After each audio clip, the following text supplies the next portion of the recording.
in the heat of combat, in the heat of chaos, whether it's combat as in what I've experienced in the military, or it's the combat of life, the combat of business, we have to know that someone's going to execute their job. We have to not be worried about, are they going to forget how to do the mission? Are they going to forget how to do the job? Or are they going to fail? And that comes with what we do on a daily basis.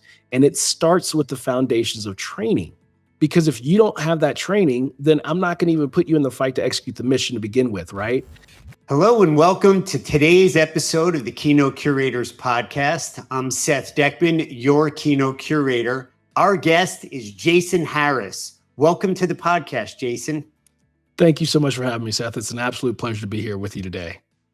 We're excited and we want to get right to the heart of the matter, Jason. You have a methodology that you've developed. In fact, it's proprietary and it's called No Fail Trust.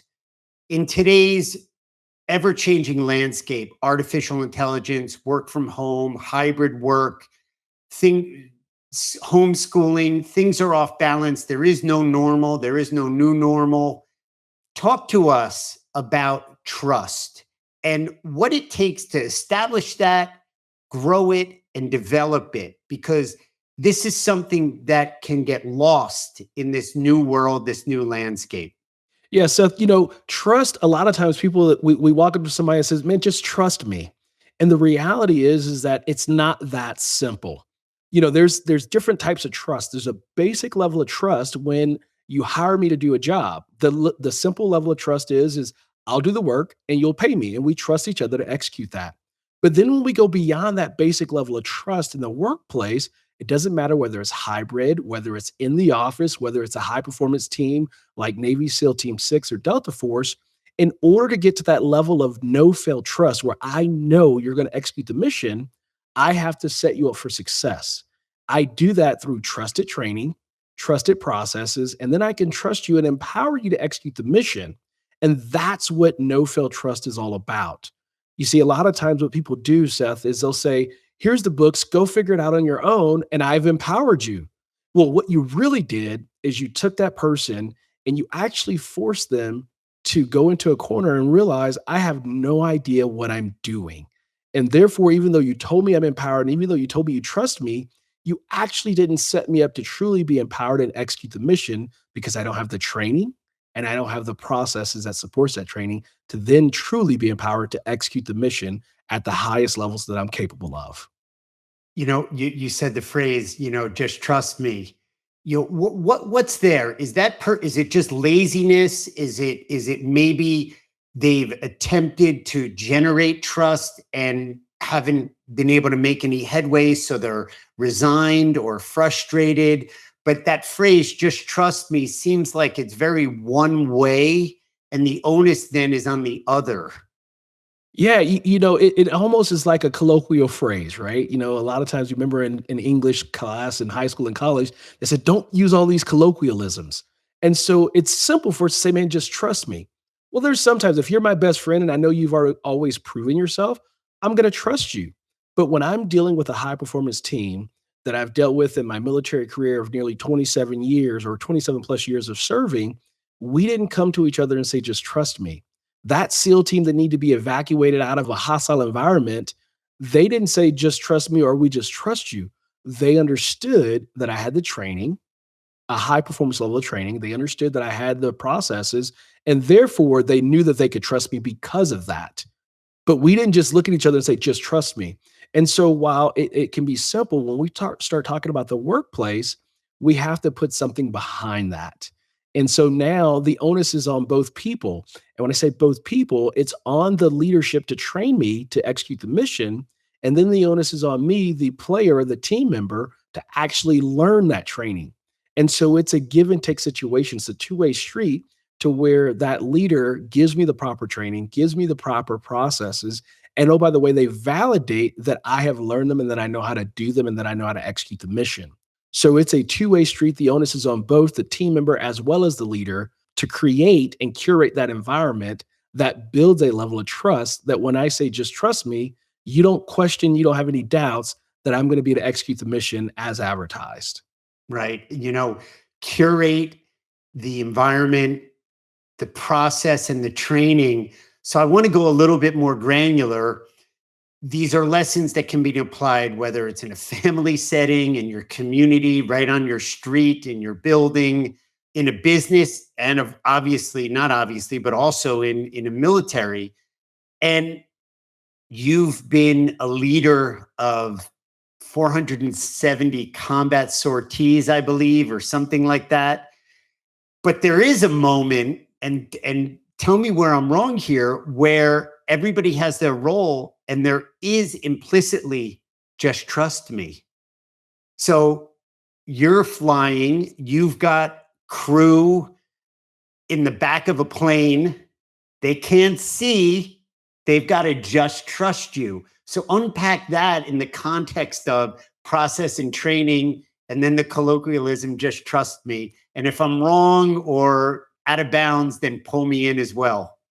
No, you're spot on, right? In the heat of combat, in the heat of chaos, whether it's combat as in what I've experienced in the military, or it's the combat of life, the combat of business, we have to know that someone's going to execute their job. We have to not be worried about, are they going to forget how to do the mission? Are they going to forget how to do the job? Or are they going to fail? And that comes with what we do on a daily basis. And it starts with the foundations of training. Because if you don't have that training, then I'm not going to even put you in the fight to execute the mission to begin with, right? And you're not going to be on that combat air crew. You're not going to be on that Navy SEAL team, that Delta Force team, that special operations team, or whatever the case may be, because you have not proven yourself worthy. You have not proven that you understand the training. You have not proven that you can implement the training. And you have not proven that you know how to utilize the processes like a checklist, standard operating procedures, or whatever we have in place for our team to execute the mission. So now that we're in chaos, in the midst of combat, you don't even have to say, just trust me. I implicitly, inherently Right. know, intuitively know that you're going to do the job. And Yeah. that's it, right? So, Yeah. but again, it starts with those foundations. It starts with that training. It starts with that process, and it starts with us working together, and it starts with being able to communicate, right? One of the things I really love to talk about, Seth, is in order to get to trust, we have to start with communication. That communication leads to commitment, then it leads to a level of mutual accountability, and then it gets us to trust. So when we're in the heat of combat, there's no question, there's no doubt about you being able to deliver when the stakes are high, because we've already gone through the process to see what you're made of, so to speak. And that applies with our families too, right? Our Yeah. children, they're looking at us. And if we say, hey, kid, I'm going to do XYZ for you, and you don't do it the first time, and you don't do it the second time, and you don't do it the third time, do you think your child is going to keep asking you for something? Maybe they'll ask you, but do you think they're going to expect you to deliver? They're going to say, That's no, right. he always just doesn't show up. So even if he tells me, just trust me, I'm going to say, as a kid, there's no way I'm going to trust you, old man, because you've That's proven to me that you're that's right. untrustworthy by your Yeah. actions. And it's a two-way street. It's a double-sided coin. That communication that you point to is, to me, it's like the connective tissue. Yes. My one of my twin daughters left her lunchbox in the car. And no, actually, she left it at home. She's left it in the car before. Just yesterday, she left it at home, and it was dropping her off. And she turned to me very earnestly and said, "Promise you're going to bring it." For me, it wasn't even a doubt. And for a second, the vulnerable human part of me was like, "You're doubting me?" Like, and I gave her a pinky promise, and we did it. When she came home from school and came into my office, first thing she said was, "Thank you so much for bringing my lunch." And again, I relived, like, did you doubt? But it was that important. She wasn't dealing with her doubts of me. It was that present, that trust, that it was so important that she wanted to underline it, mark it, score it in a healthy sense and appreciate it. And it was just such a small thing, but it was big. It had a big Yes. impact. And that communication, that I gave my word, is such a connective tissue there. And I want to do my level best, Jason. Again, dial me in where I'm incorrect. I want to use some metaphors from the world of flying. I want to gain a little altitude, but we're going to lose some speed. So we're gonna do a little bit of a lift here, and I want you to draw a through line, if you will, from the communication and the trust. Now, ready for it, here it comes, and how horses had an immeasurable impact on your life. Well, every time you climb an altitude, you definitely trade altitude for airspeed, is what we say, right? And so for me, what I like to tell people, what I start with, Seth, is that I grew up in the inner city streets of Oakland, California. I'm number two of my mother's six children, a product of three marriages and four fathers for her six children. And so And by 4 generations of military. Absolutely. I'm fourth generation military, and my mom, she actually enlisted in the army to get us out of Oakland. And so I'm eternally grateful to her for the decisions that she made a significant difference for me. And so in third grade, my mom came back from a year in Korea. We moved to Texas, clean Fort Hood area. And what ended up happening was I was getting in a lot of trouble. It wasn't that I wasn't smart academically, probably was not challenged enough academically, and I was getting into all kinds of trouble. And so in 8th grade, by the way, let me back up a moment here to say I got kicked out of school not once but twice. Same vice principal, Mrs. Minerva Trujillo. Have the utmost admiration and respect for that woman because she set me on a path to end up going to the Air Force Academy, which is a whole nother story. But I got kicked out of school, got sent to alternative school in 6th grade and in 7th grade. Well, 8th grade, I get in trouble again. And I'm about to go down this pathway of just completely going off the rails. You were, at least you were consistent, Jason. Yeah, I mean, definitely was consistent, right? I was gonna go for a three-peat, right? Right. If they had rings for getting kicked out, I'd have had two, and I was trying to earn my third. Right. You and Michael Jordan. Exactly, right? And so I end up in trouble in 8th grade, and they had this thing called on-campus suspension or on-campus placement. And this gentleman walks in, and he was a basketball coach on the Army base, and he invited us to come out to the base. He would always bring in professional athletes, things like that. And then he also invited us to come to the horse stables to see the horses. Well, as a kid, I had this dream about horses or something. I don't know what it was. And maybe moving to Texas, I thought, got to get a pair of snakeskin boots and got to ride a horse. Well, finally, the moment of truth comes, and I'm the only kid that shows up. And he introduces me to horses, and he says, "Look, kid," he says, "here's the deal. You can be around these horses, you can ride them, you can take care of them, and enjoy all the things that comes with it, but you got to stay out of trouble." And there Mm, was something magical about those mm, horses. And so once I got into horses, I was hooked. And the horses kept me from venturing into the streets, venturing into drugs.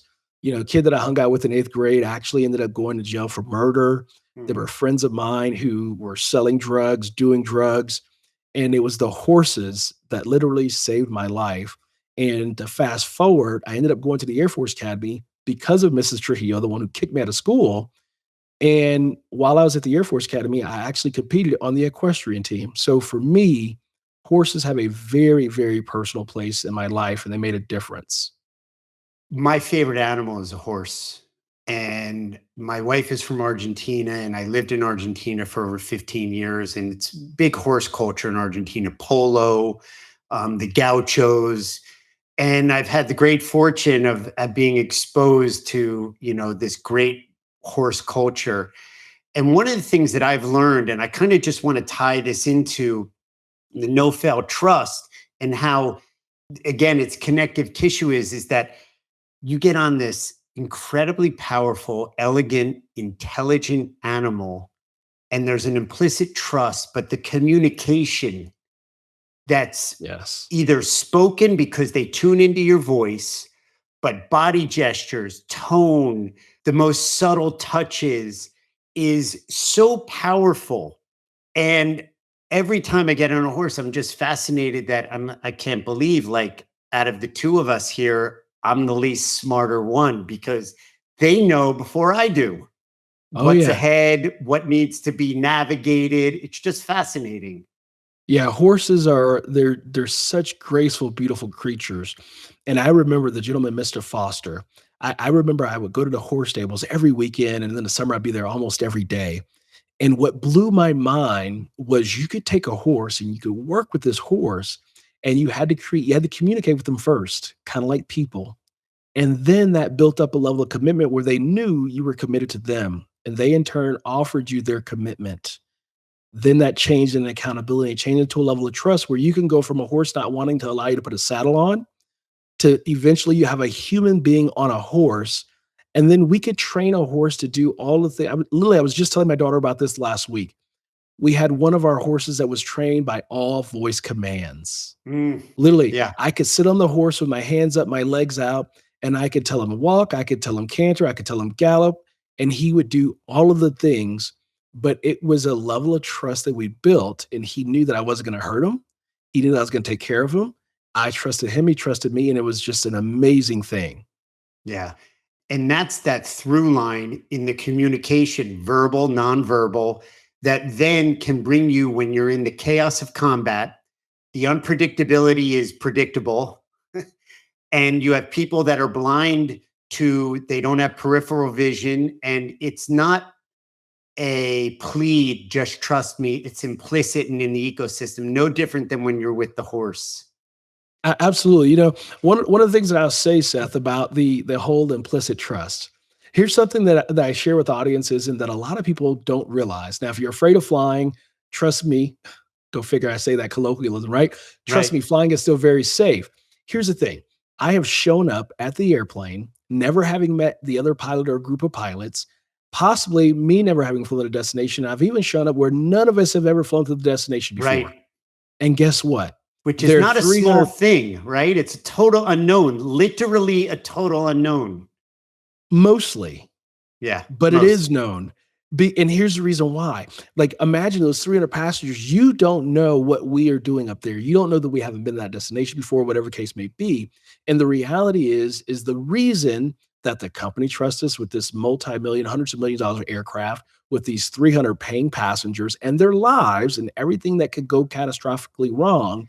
The reason they trust us implicitly is because they know the level of training we've gone through. They know the processes that we use, the standard operating procedures that we have been trained to, and that we have validated that we understand and that we will operate in when the fit hits the shan, when the going gets tough. Mhm. And because of that, people get on airliners every day because they're very safe. Yeah. And that's what training and processes can do with regards to being able to implicitly trust somebody to execute the mission, that you don't even have to say that colloquialism, just trust me.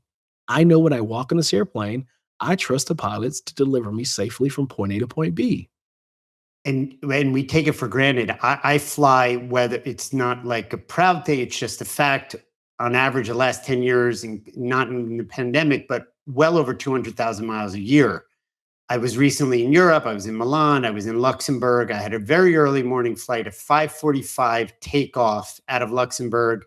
I had to get to the airport at like 4:15 in the morning. It was cold, early March. It was rainy. We get out, we pull back, we get on the runway, we straighten out, and we come to a dead stop. Some measurement, something was off. We had to go back, and there was a small jet, and it was icing. There was icing happening, and they had to de-ice. I ended up getting rerouted through Frankfurt. But some people were like, oh, this and that, even me with my connection. But the bottom line is I was trusting the process and the training. But I wasn't saying to myself, oh, as I'm getting off the aircraft, God, I'm really following the training in the process. Just implicitly, my understanding was I saw it was small aircraft, right? So you could actually see them walking around outside. It's not when you're on one of those bigger 777s or whatever. And they were checking and looking and pointing and talking and agreeing. And they were like, okay. And they got on the radio and we deplaned. The ground crew did their deal. My bags were diverted and we went on. But it's that implicit trust, but it's not just the trust. The captain didn't get up and say, hey, listen, trust me, everybody get off the plane. We're going to reroute you.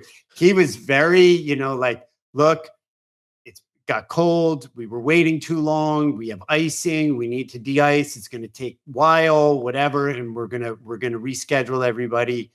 Something to that effect. I'm probably killing it a Right. little bit, but No, you did pretty good. You could be a pretty captain good, right pretty now. good. I do have a funny side anecdote. My wife and I were flying Buenos Aires to Bariloche, Patagonia, and it had rained terribly the night before. And as the aircraft was turning on the runway, one of the wheels got caught in the grass and in the mud, and we literally went like this, and we were stuck. Ooh. And I swear this is terrible to say to a pilot and somebody who's training. The guy he comes out of the cabin, gets on the headset, and in Spanish, he goes, Damas y caballeros, básicamente no pasó nada. He's like, ladies and gentlemen, basically nothing happened. We were like, the wing was like about a meter from the ground, and we're like this. That was one dude. He missed the processes and training week of flight school, or communication at least. But it is so true. When you're in the air, you take it all for granted, but innately, when I get on board, whether it's the flight crew, the steward, the bursar, the pilot, whomever, that there is a training. I just know, they get on board. I see them take off their coat. They were the reflector vest. They were inspecting the aircraft and everything. And it does register, but on a kind of a more subconscious level. But I want to take a little bit of now I want to gain some speed, lose some altitude. So we're going to shift down into wellness and well-being. We recently had a guest on our podcast who revealed that, event planning, which we deal with all the time, can be very stressful. Simply put, they wear a lot of hats. They have long days for consecutive days at a time. An event might start on a Tuesday, but they're there the Thursday or Friday beforehand with long 12, 15-hour days beforehand. It can be a stressful career, like so many careers. Pilots, first responders also deal with that stress. My question to you is, and for our listeners, how do you maintain the focus and the composure during these high stress situations, whether you're in the cockpit or you're dealing with a frustrated registrant, albeit very different, but somewhat similar characteristics? I think that number one, that's a great question. It's something that someone rarely asks me. They ask it in a different context, but what you realize is that on an airplane, I mean, obviously you told me a funny story. I kind of find that extremely comical, but what you realize, Seth, is that often I'm like, nothing's happened. The pilot right? was right out of central casting with the 8 dark aviators. And I think the captain's hat was a little crooked to the side. I mean, if his mustache was like a fake mustache and tilted, it just would have finished the whole thing off. But anyway. Yeah, and so it's like, what you'll never hear is a pilot get on the intercom and freak out for the most part, right? Yeah. Going, oh my God, folks, put your head between your legs. We're all going to die. Like, right. And there's a reason why, right? They tell us that switch on the yoke or on the dash, on the panel for us to key up our microphone, it's called a PTT, right? And so that's kind of the abbreviation.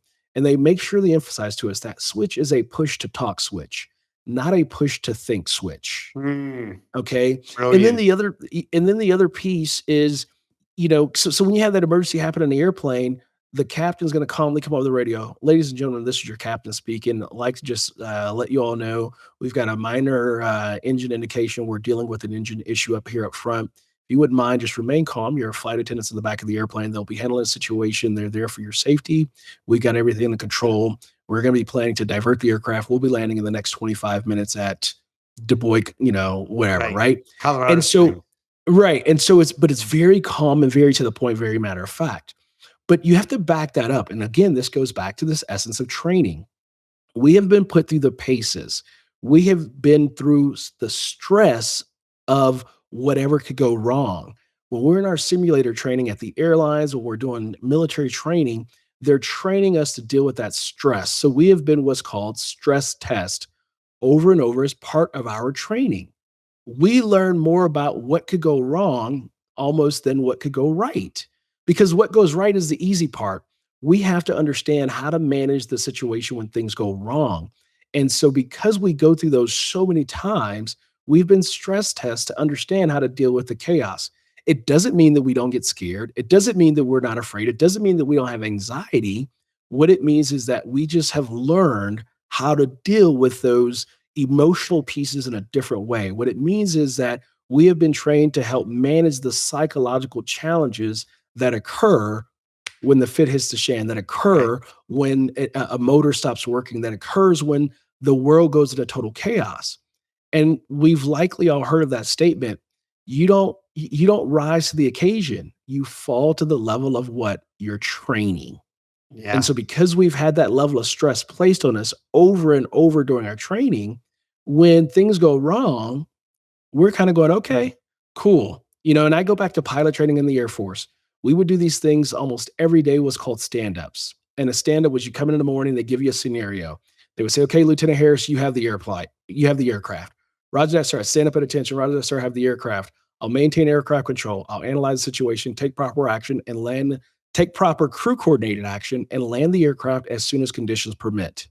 Like, that's how we think. Yeah. And then we also think in the mindset of, you got to do three things. You got to aviate first, then you navigate, meaning figure out where to go, and then you communicate. So we're planning ahead for whatever could go wrong. And again, this all goes back to our training. What is your training program that prepares you to understand how to react and or respond when the chaos comes? And I would say to our event planners, which is an overwhelming majority of our listeners, business owners, we have a broad community, that they might already have in their training program and in their protocols how to deal with a difficult attendee, how to deal with health concerns, security concerns. But when you notice your team is altered, the chaos is getting to them, they're overburdened, they need a co-pilot, metaphorically speaking, that there should be training for everybody to know and look for signs of that, so that not only is it a simple case of alleviating it, but really continuing an optimal performance so that everybody can be served, including your meeting professional team. Yeah, no, you're spot on. In the meetings and event space, there is a lot of stress. It's kind of like the travel industry, right? You got the passengers, you got the attendees, and they're upset. They want to get into the venue sooner, or they want a better seat, or whatever the challenge might be. And what I would really encourage those event professionals to consider is, I start with the framework and the mindset that I don't know what this person's going through, right? And if I start there, that means I'm starting with empathy. That's right. They might not be able to share with me what their challenge is. When you're at that event, you don't realize that this person, they might have saved up for this for an entire year, 2 years. This might be the one or the last event that they get to take their loved one to, because their loved one is dying, right? And so you don't know what stress that other person is shouldering, the burden that they're shouldering. And if you step back and go, wait a minute, let me stay calm in the Yeah. midst of whatever the challenge is, and let me be the person who helps to bring calm to the situation. Let me be that person on this team that helps to bring calm to the rest of the team, because we're stressed, because we're trying to meet a deadline or whatever the case may be. And if we take that onus, if we take that ownership, we can completely change the entire dynamic of that situation, the entire dynamic of that team, the entire dynamic of that entire event, because we chose to remain calm, because we chose to step back and go, wait a minute, getting upset, allowing my feelings, allowing my emotions, allowing my anxiety, my fears, my concerns, whatever the case may be, to get the best of me, versus let me figure out how to manage them right now. Let me respond, not react. Let me understand how to minimize the chaos and minimize the challenge, realizing that the challenge is not going to go away, but it's not going to get any better if we get upset. It's not going to get any better Yeah. if we allow our anger and anxiety to get the best of us. So those are kind of the things that I really love to talk to people about, because it's easy to just go, bam, I'm upset. This doesn't make sense. This doesn't fit, whatever. But when Yeah. we step back and go, let's be calm, it changes the dynamics. It is a powerful place, and a place of empathy. Is a structure and a framework to kind of locate your mind. You never know what they're going through. You don't know who you're sitting next to. And, I often joke that that's going to be the title of my first book. You never know, because I can't tell you, as a human, the judgments, the assessments that go on in your mind. You sit next to somebody and they're a treasure in a gold mine, and they were nominated for a Nobel. They were Right? in the College Hall of Sports Hall of Fame. They were their valedictorian. You never know. And you never know when an upset passenger, attendee, what they're dealing with, what they're going through. And it could just be that they've got a little bit of malice, and that might be the case. But let's err first in the empathetic realm, so to speak, Yeah, as you said that, who you're sitting next to, it brought back to my mind. I, you know, like you, I fly a lot. I fly professionally, and I'm also flying as a passenger, as an event professional and speaker. And and sometimes we get in this mindset of like flying, everybody does it, right? You've got all the budget airlines, and it's become commonplace. And so we can easily pass judgment. And so I sat on the plane this one day and I'm looking at the guy and he's kind of nervous and anxious and whatnot. And I'm thinking, man, just calm down, no big deal. Jason, being Right. judgmental. Right. And then I said, well, wait a minute, let me actually talk to this guy. Let me pay. And I looked and the guy was looking out the window and he's taking photos and he's taking video. And he had a look of awe. And I said, wait a minute, let me actually figure out who this person Yeah. is as a person. Guess what? The gentleman was older than me, Seth, and he had never been on an airplane a day in his life.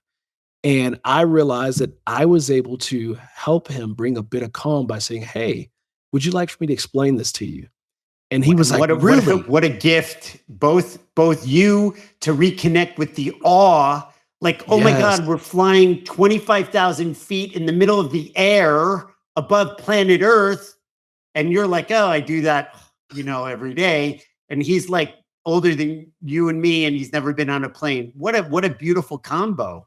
Yeah, I mean, it was so special, and I was so grateful. Like literally, it filled me with gratitude. Even now, it fills my heart with gratitude to realize that I was able to make a difference, and it filled me with gratitude to just see a person in awe. And sometimes when we step back, that empathetic moment, and we put ourselves in their shoes, and just go, "What did it feel like? Or what would it feel like to have lived 40, 50 years and never have been on an airplane before?" Yeah. Can you imagine? Because you can't just tell that person who's afraid to fly, who's never been on an airplane, just trust me. They're like, no, that's scary. Right? Yeah. I'm going to sound like a copycat, but I say this to my children. We've had the fortune of flying intercontinentally between the Americas and all over, frankly. And we've had our breakdowns where there's been a cancellation, there's been weather, there's been lightning, you name it. And, I'm the pilot, my wife is the pilot, we're co-piloting. So the energy that we transmit is going to transmit down to our family. And Yes. we have experience now.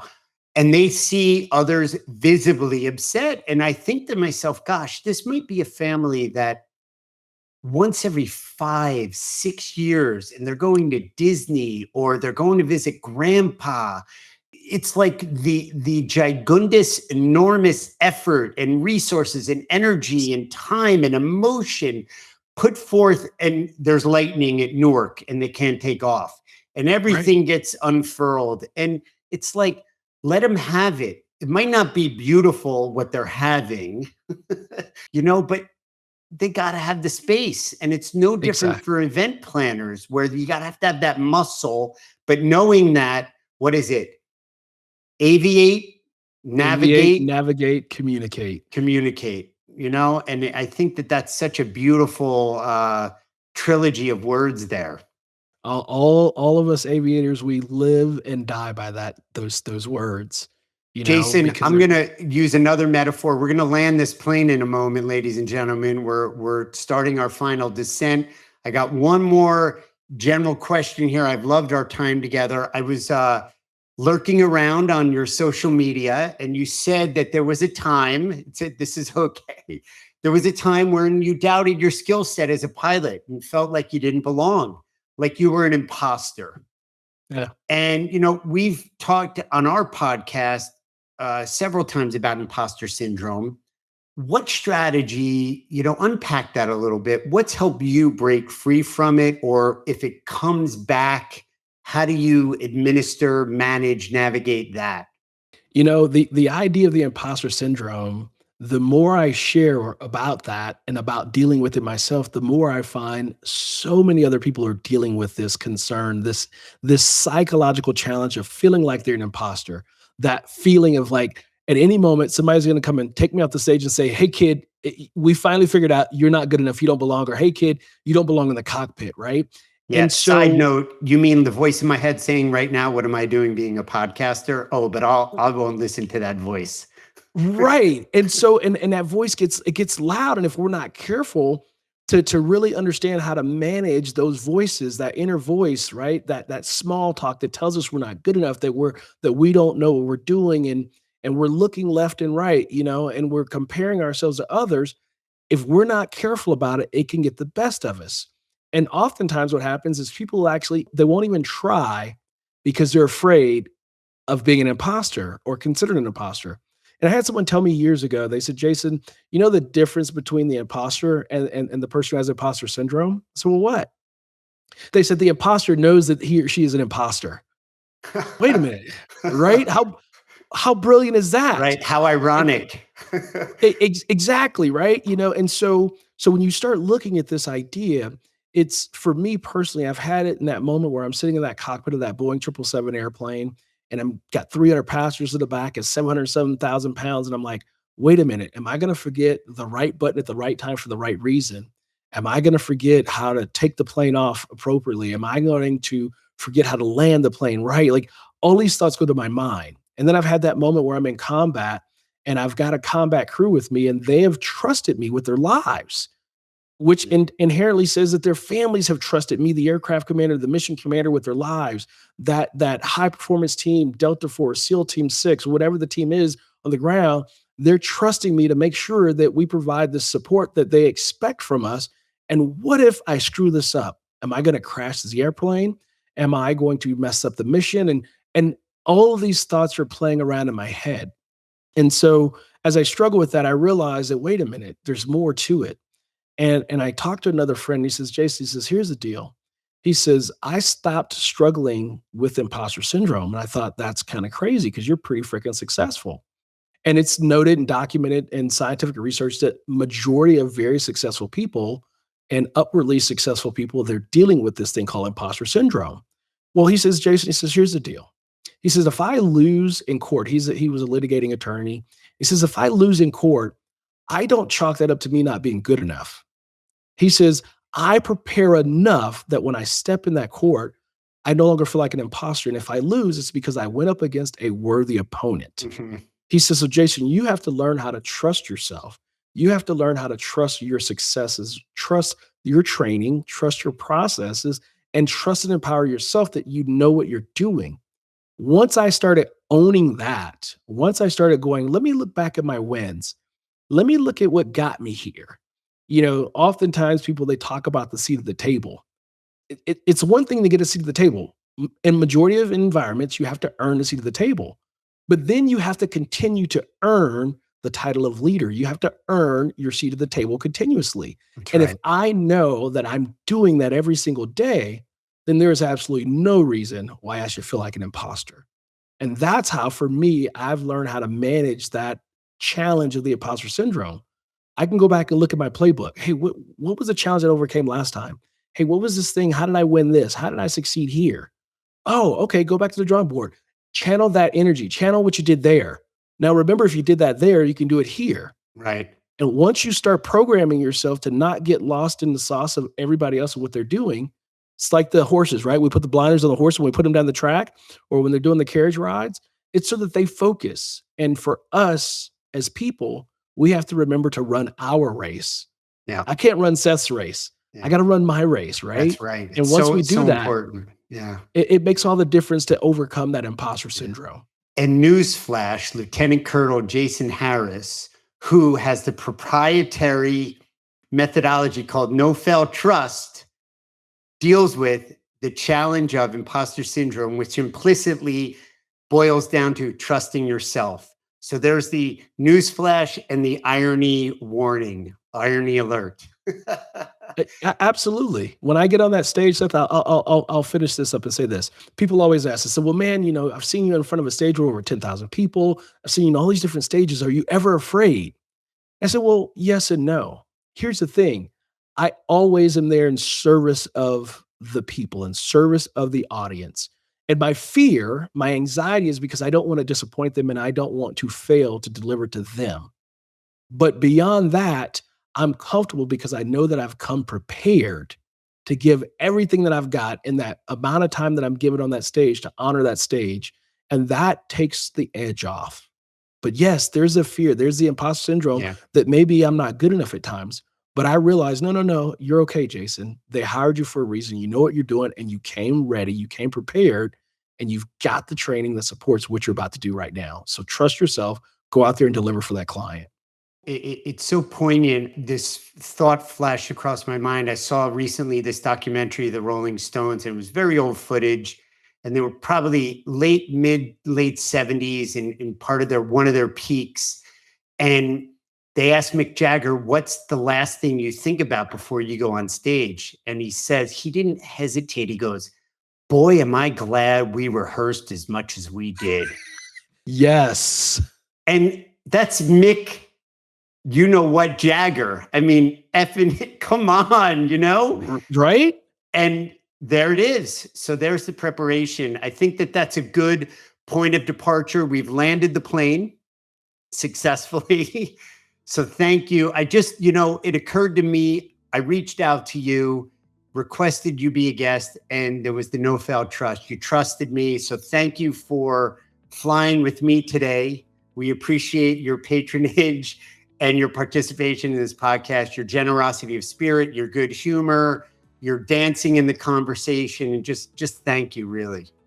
Thank you, Seth. It's an absolute honor to be here. I don't take it lightly. I really appreciate it, knowing that you've had some phenomenal people on your podcast. It's an absolute honor and a privilege to be here. So thank you for giving me this opportunity. I truly appreciate it.